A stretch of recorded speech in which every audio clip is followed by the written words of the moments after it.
There's a number that most people don't know about their own portfolio. It's not your balance, it's not your total return, it's how much of your money is sitting in just 3 or 4 companies, companies everyone told you were safe bets. A 28-year-old software engineer in Austin checked his Robinhood account last week. He'd been contributing $500 a month for 2 years, felt smart, disciplined, doing the right thing. Then he clicked into his holdings and realized something uncomfortable. 64% of his portfolio was in AI stocks, Palantir, NVIDIA, Microsoft, and Tesla. He didn't plan it that way. It just happened. And here's what no one's saying out loud.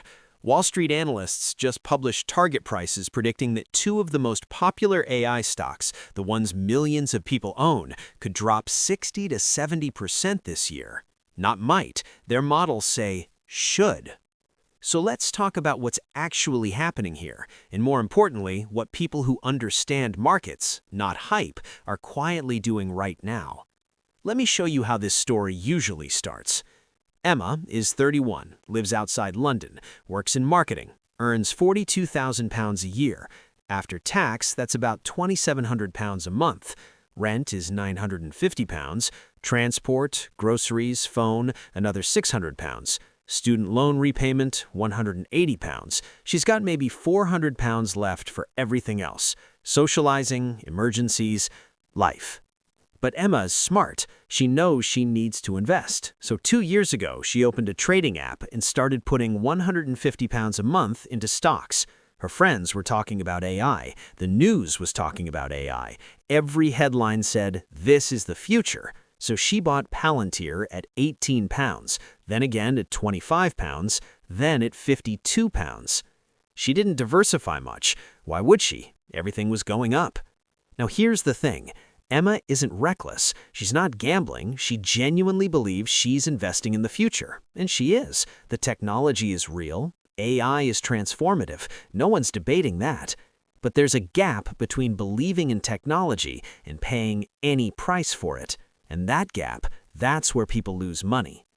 Let's do some very simple math, the kind Wall Street hopes you won't do.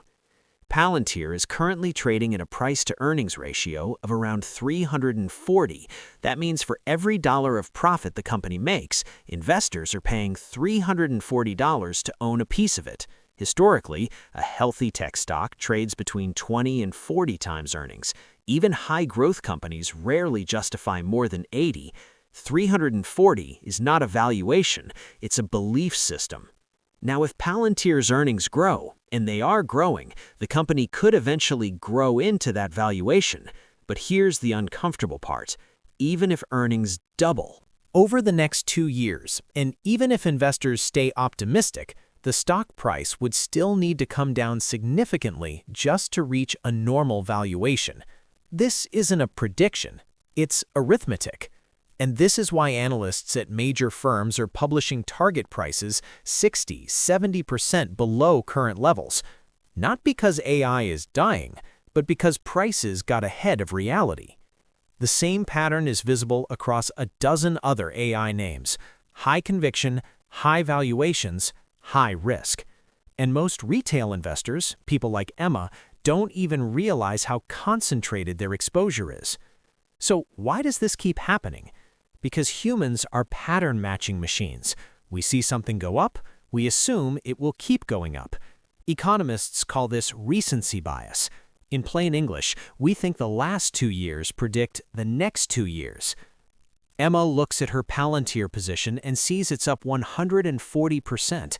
That feels like proof she made the right choice, but what she's not calculating is risk-adjusted return. She's not asking, how much am I risking to make the next 20%? And here's the quieter, more uncomfortable truth. She's also not asking because her identity is now tied to being right. Selling feels like admitting a mistake. Holding feels like confidence. But intelligent investing isn't about being right. It's about managing what happens when you're wrong.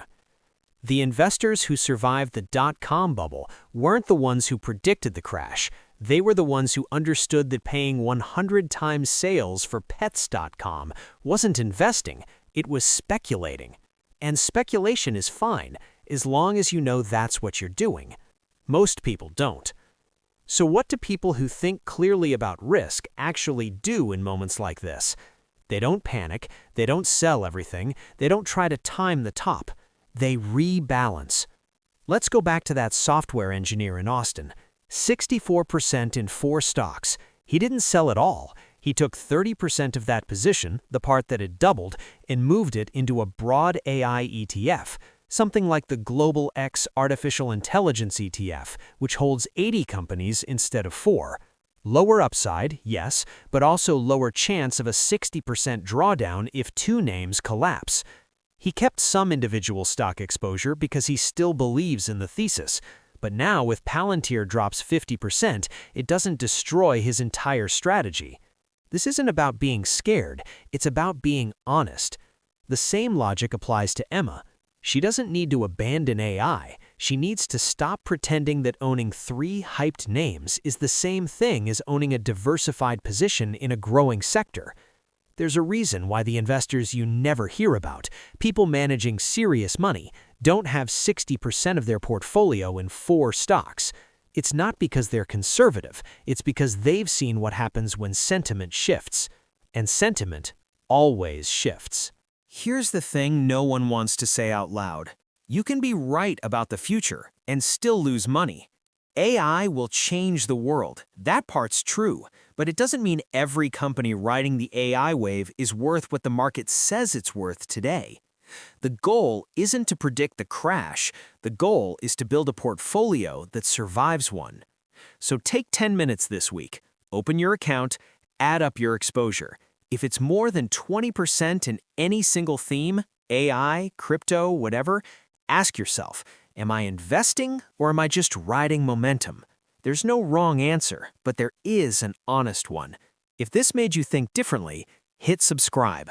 I make one video like this every week. Calm, rational, no hype.